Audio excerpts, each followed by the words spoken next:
Man, I saw something a while ago I've been wanting to share with y'all. A documentary called Seaspiracy.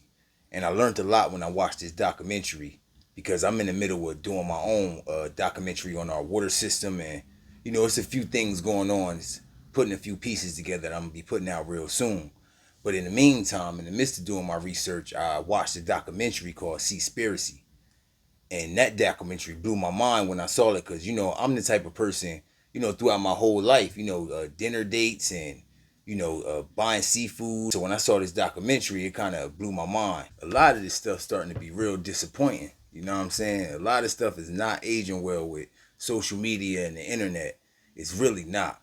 But let's just get right into it. Like all the plastic that was found in the whale's stomach when they washed up on the shores. Garbage, just tons of plastic fishing nets. And it had a clip of a gentleman that was spoken on when he found one of the whales when he was out in the water.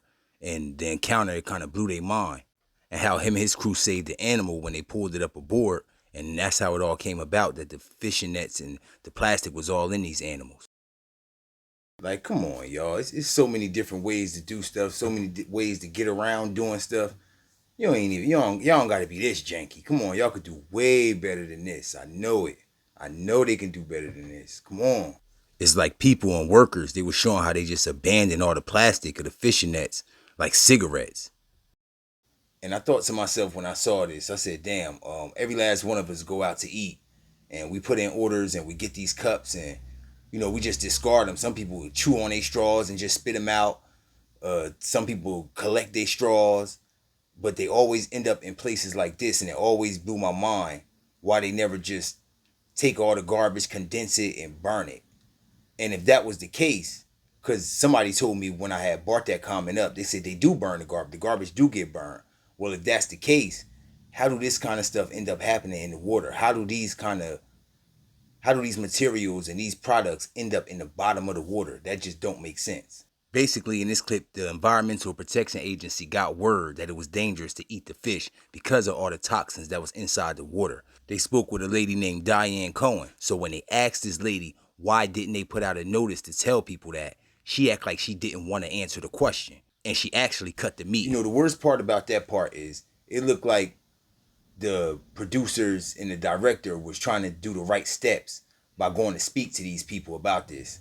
And they gave themselves away by the way that they replied to the questions that he was asking.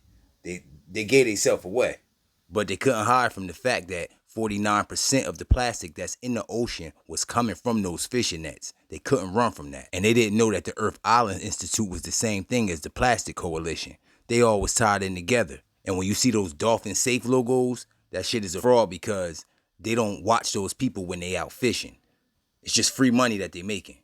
The point bro was basically trying to get across. If they stop the commercial fishing industry from going out there, then the plastic that's getting in the water will kind of lessen. There really won't be any plastic in the water because plastic just keep getting caught up in all the different marine life that's out there. And that's behind the commercial fishing industry. And they just discarding them like cigarette butts. They said it's enough of that plastic in the ocean to wrap around the earth 500 times. You know how much plastic that is? I always shopped at these places. You feel me? I was always told that these whole food spots, a lot of these natural places, these was the best places to shop for our produce, the best places to shop for our vegetables, for our fruits. And I learned so much with this documentary. See, this is a trigger warning. Sometimes we got to look past what we might think we know or what a bunch of people might tell us and just look directly at the truth of what's going on, no matter what it is. So this is one of those situations with me watching this documentary. I'm doing research. I'm trying to understand what's going on with our water. I'm trying to understand what's going on with just a lot of things in the system. But when I came across this, I thought that it might be a group of people who might have a hate campaign or might be throwing shade.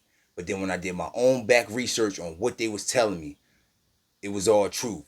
So I'm just letting y'all know that this is a trigger warning right here. And then they got to the shrimp and salmon. Now, first of all, the shrimp industry ran on slave labor. I ain't gonna hold you. And as much as we love China, they still doing the same thing in the cotton industry out there. And to be honest, we thought places like Whole Foods and Wegmans had the best salmon. But come to find out, salmon is gray. But they use this chart and this dye. When it show up, it make it pink. So really, we thinking that the pink salmon is good salmon, but really it's just dye. And then they become contaminated because they start getting ate on by these parasites. And I'm pretty sure they take that and give it to places like them Dollar Trees and all those cheap places that we see that got salmon now. We all scratching our head like how they got salmon for $1. That's crazy. Slave labor is crazy work. That's crazy work.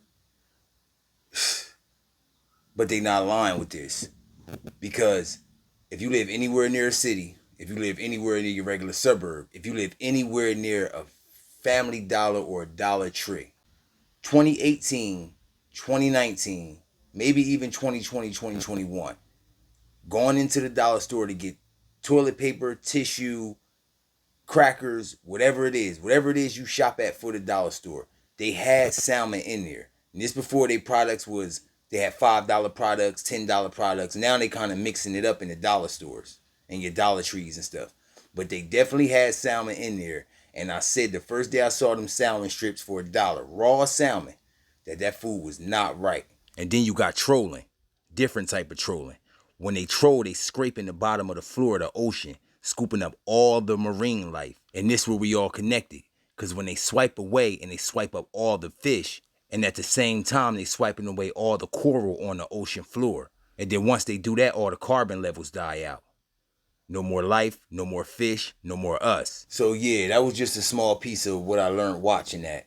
So tell me what y'all think about that, and tell me how y'all feel about most of the knowledge and a lot of stuff that was spoken on in SEASPIRACY. Leave a comment, let me know what you think. Thanks for watching.